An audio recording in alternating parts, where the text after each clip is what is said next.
2. Algunos pilares cerebrales básicos.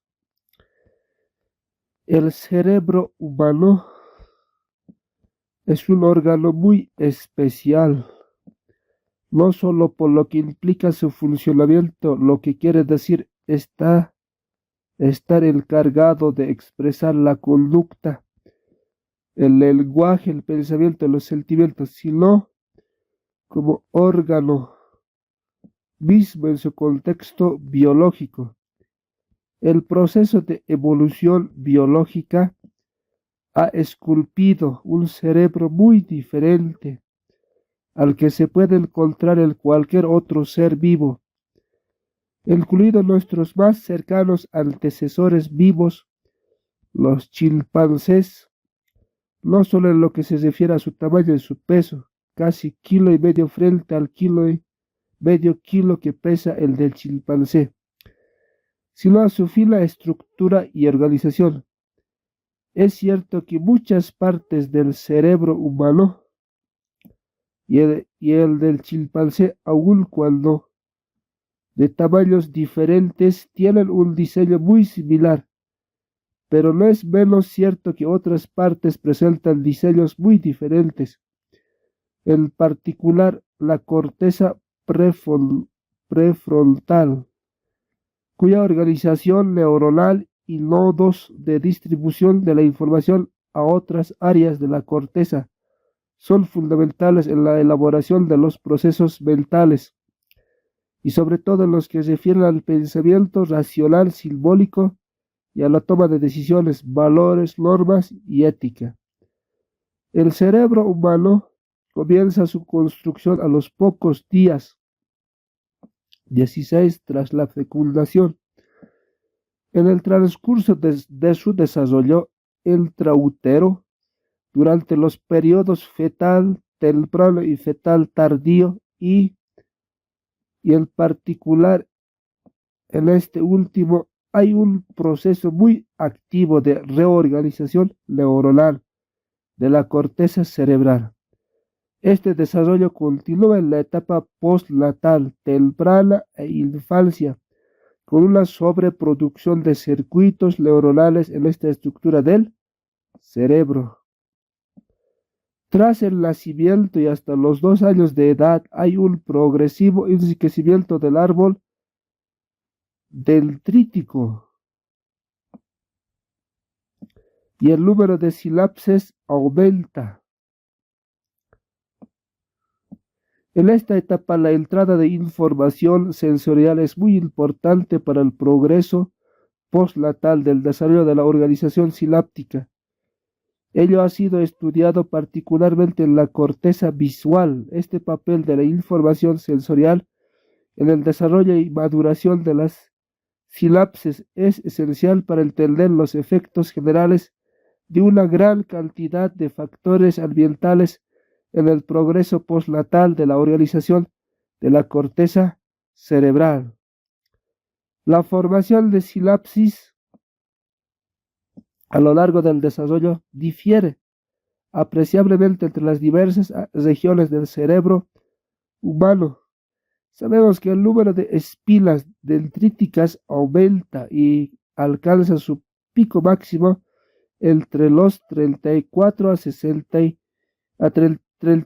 a 36 semanas de la gestación, para descender rápidamente tras el nacimiento.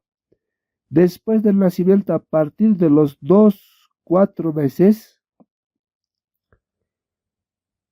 y de modo general en la corteza cerebral hay una sinaptogénesis progresiva y rápida.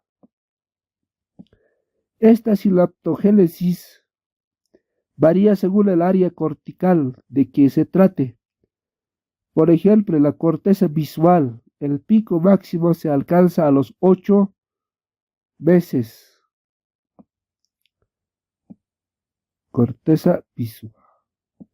Después el sistema se remodela con una pérdida progresiva de sinapsis a los 11 años. Quedan solo el 60% de ellas.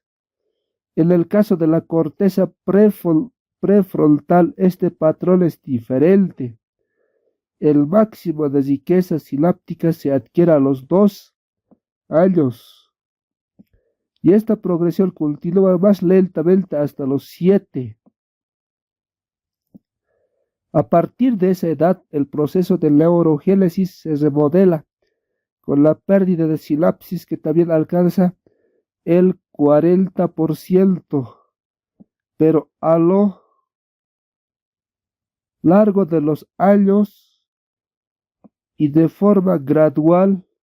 Por su parte, el sistema límbico, el sistema emocional, termina su maduración sináptica entre los 4 y los 7 años, dependiendo de las estructuras de que se trate.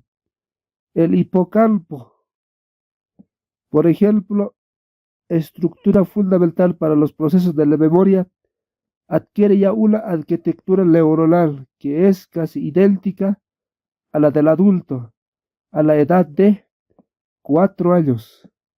De modo general, el patrón de desarrollo y pérdida de sinapsis en las áreas sensoriales, el sistema límbico es mucho más temprano que en las áreas corticales de asociación y desde luego mucho más que en la corteza prefrontal.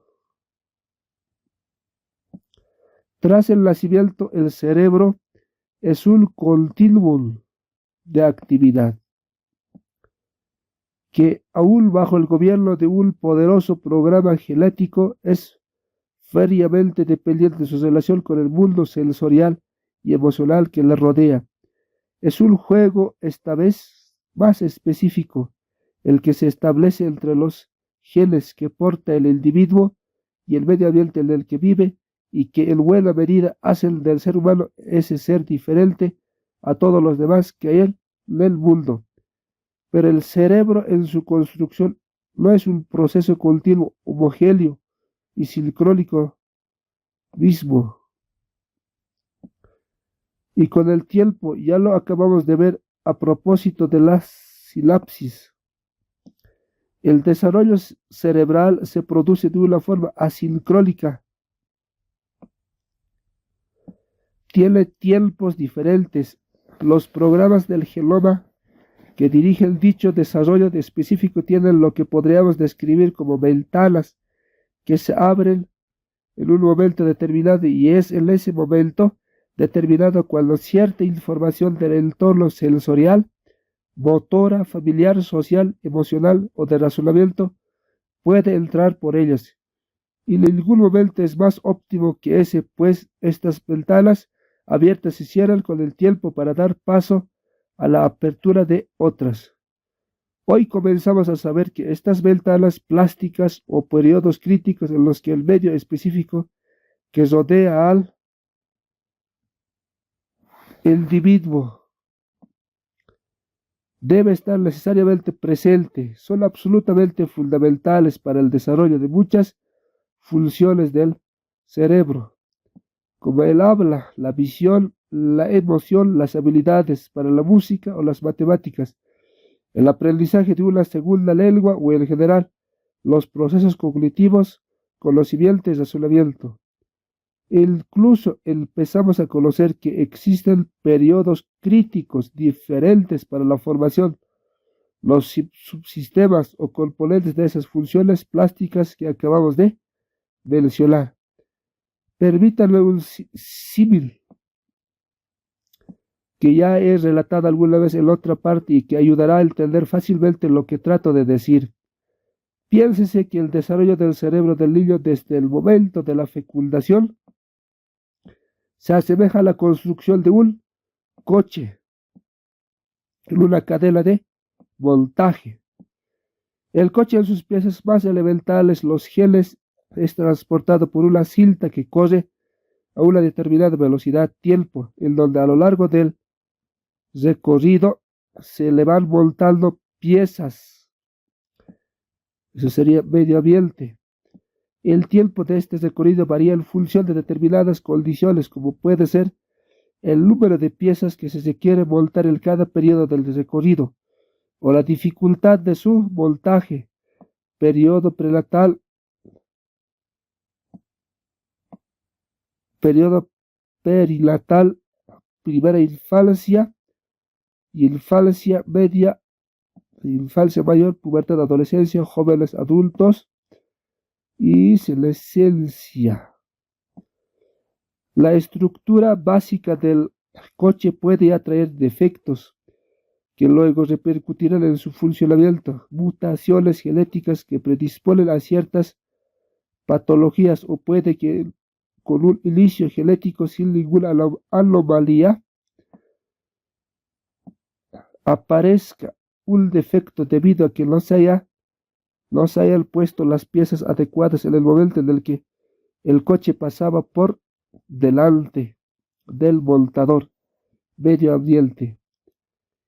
El concepto de ventana plástica refiere, siguiendo con el mismo símil, a que mientras el coche corre por la cadena de montaje llevando programados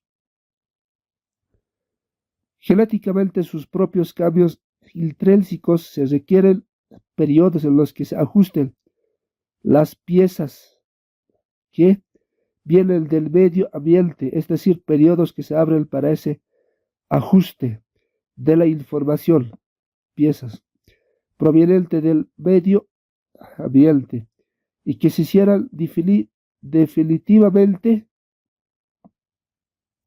pasado ese tiempo crítico. El caso de ventana plástica más claro y definitivo en el mundo biológico es el descrito por Konrad Lorenz en las aves y que se conoce como el Printil. Casi todo el mundo conoce el hecho de que las aves, tras salir del cascarón, siguen al primer objeto que se mueve delante de ellas, y este es generalmente la madre. Puede durar solo unas horas. Pasado ese tiempo, se pierde. En los niños recién nacidos ocurre otro tanto para otras muchas funciones. Por ejemplo, para la visión, el periodo de los primeros meses tras el nacimiento es tan crítico que una deprivación de la visión en el niño de tan solo una semana puede tener marcados efectos para su futura visión. Hoy se sabe que en la visión el desarrollo de los diferentes circuitos en la retina, el tálamo y las numerosas áreas corticales que codifican diversos aspectos del mundo visual, como las formas, el color, el movimiento, etc., se desarrollan con ventanas plásticas que se abren a tiempos diferentes con una duración de unos pocos meses. Tal plasticidad alcanza a todos y cada uno del resto de los sistemas sensoriales, pero también alcanza otras funciones del sistema emocional,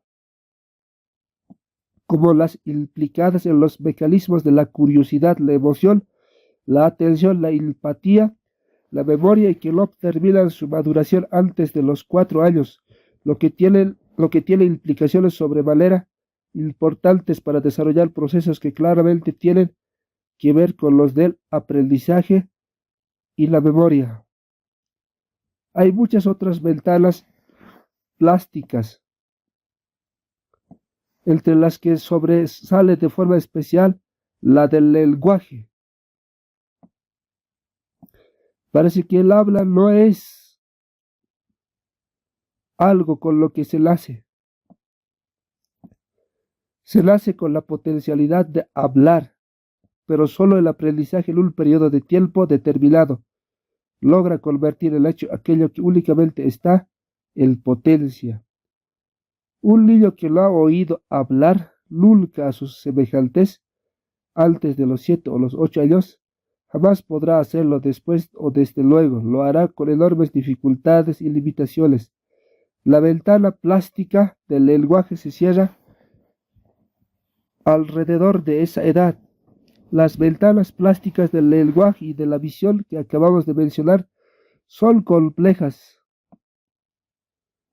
y en ellas hay subventanas. Por ejemplo, en este caso, el proceso de adquisición de la semántica, el significado de las palabras, es diferente en el tiempo a la adquisición de la sintaxis, construcción del lenguaje, o en el caso de la visión, la adquisición de los diferentes componentes del objeto visto, como el color, la forma o el movimiento, también es temporalmente diferente. Es más, parece que existen no solo ventanas para los grandes sistemas o subsistemas, sino microventanas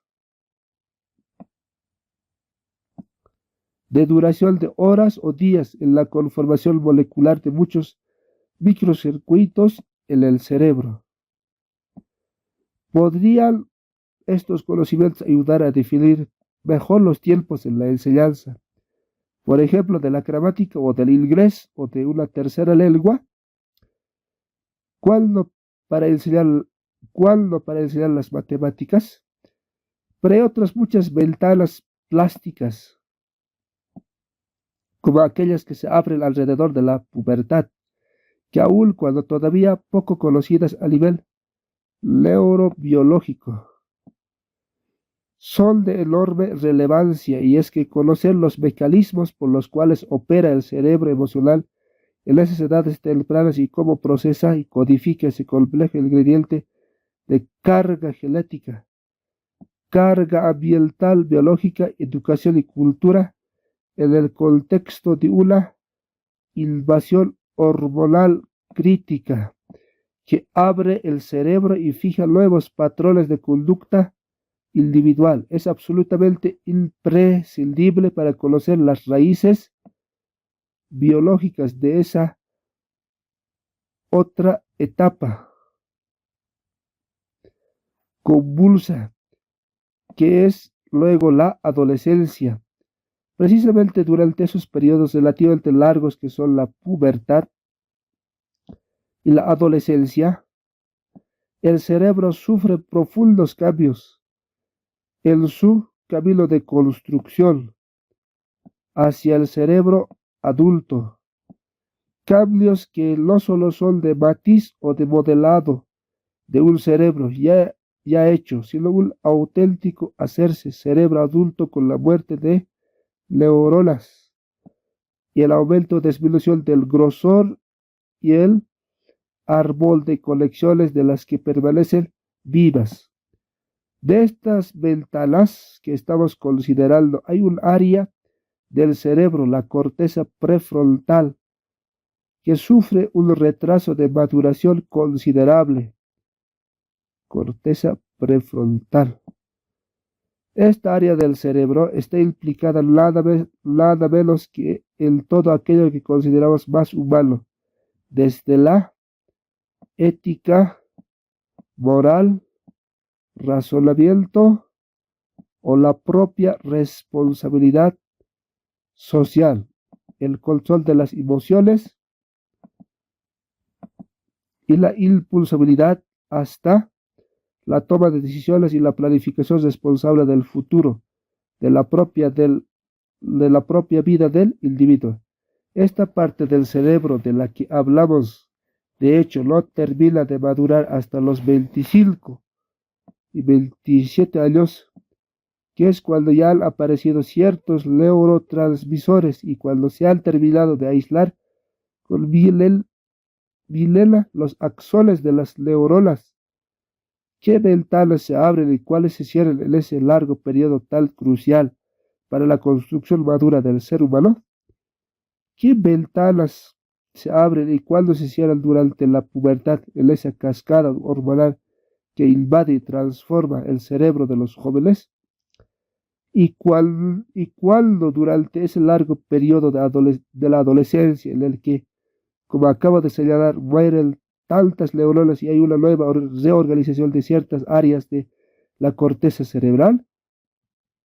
Y en todo esto, ¿qué elementos y estímulos del medio ambiente son los más relevantes para una mejor educación y enseñanza de los adolescentes? Pero pasemos a considerar brevemente el cerebro ya formado y maduro. El cerebro humano adulto está constituido esencialmente por unos 100.000 millones de neuronas y otras células que llamamos glía, el número casi 10 veces mayor, un conjunto de neuronas interconectadas y distribuidas en pequeños y amplios territorios de la corteza cerebral. Conforman los circuitos neuronales que codifican para funciones específicas. Hoy sabemos que este cerebro adulto, como continuación del periodo del desarrollo, sigue siendo plástico, cambiante. La propia neurona es plástica, es decir, está cambiando constantemente gracias al trabajo de sus propios genes. Y esto último se refleja obviamente en los circuitos que conforman estas neuronas, donde se genera quiénes somos cada uno y cómo ese uno cambia cada día y a lo largo de toda la vida. Precisamente la interacción del individuo con el medio ambiente produce continuos cambios en el cerebro. De hecho, aprender y memorizar es eso, cambiar el cableado sináptico del cerebro y aprender a memorizar es el proceso que realiza el ser humano desde que nace hasta que muere. El cerebro humano es un órgano heterogéneo. Su corteza cerebral está dividida en muchas áreas y estructuras. Por un lado, posee áreas en particular donde se crea la sensación y la percepción del mundo a través de la información proveniente de los órganos de los sentidos: visión, audición, tacto, temperatura, dolor, gusto, olfato. Y por otro, las áreas en donde se elaboran los programas motores con los que se ejecuta la conducta. Pero también posee sus largos territorios prefronto, parieto, temporales, las áreas de asociación donde se elaboran los procesos mentales, el pensamiento abstracto y simbólico y los sentimientos. La neurociencia ya aporta abundantes conocimientos acerca de los códigos neuronales que elaboran los procesos mentales, y se sabe que están cifrados en códigos de tiempo, abiertos y no anatómicos y fijos en el espacio. La corteza cerebral está dividida en dos estructuras: los dos hemisferios derecho y izquierdo, que albergan funciones diferentes y complementarias. La unidad funcional del cerebro se realiza gracias a ese puente anatómico que une ambos hemisferios y que es el cuerpo calloso, 1 millón de fibras nerviosas. Cuando se analizan las funciones de ambos hemisferios cerebrales por separado, se comprueba que el hemisferio derecho es fundamentalmente un cerebro holístico, global.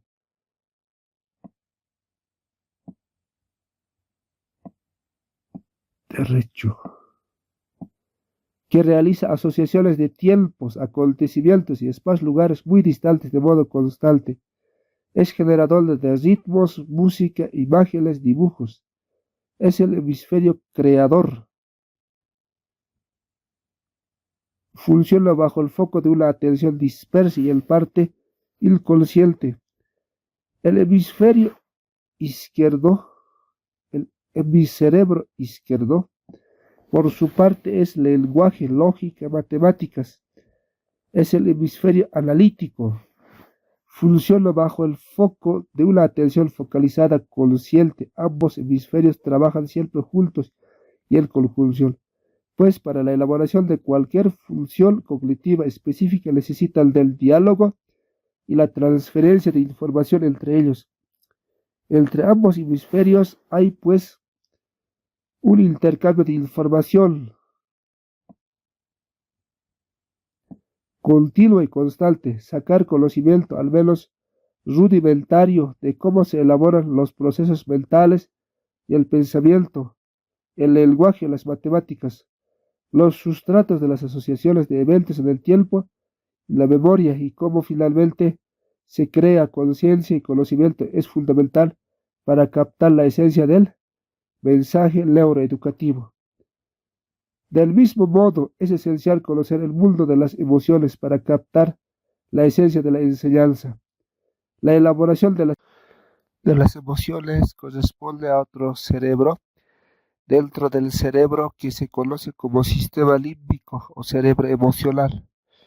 La emoción es la energía que mueve el mundo. Su importancia principal radica en que lo que se ve, se oye, se toca, se paladea o se huele, tras ser analizado sin significado emocional alguno por las correspondientes áreas sensoriales específicas de la corteza cerebral. Pasa por el filtro del sistema emocional y es allí donde esas percepciones sensoriales ya creadas se las acuña con la etiqueta de bueno o malo, atractivo o rechazable, interesante o soso, y es después cuando esa información ya coloreada en ese significado emocional pasa a las áreas de asociación de la corteza cerebral, donde se construyen los procesos mentales de razón y pensamiento y se elaboran las funciones ejecutivas complejas, y también pasa al hipocampo, donde se registra la traza memórica de memoria de lo percibido y aprendido. En otras palabras, los abstractos o ideas con las que trabajan las cortezas de asociación para crear el pensamiento ya están impregnadas de emoción. En particular, parecen fundamentales los circuitos neuronales de una estructura del sistema límbico, la amígdala, que viene conectada a casi todas las áreas del cerebro. Conclusión: emoción es pues un binomio indisoluble que nos lleva a concebir de cierto que no hay razón sin emoción, binomio cardinal para entender la esencia de lo que es enseñar y aprender. Sacaremos ventaja de estos conocimientos básicos en los capítulos que siguen.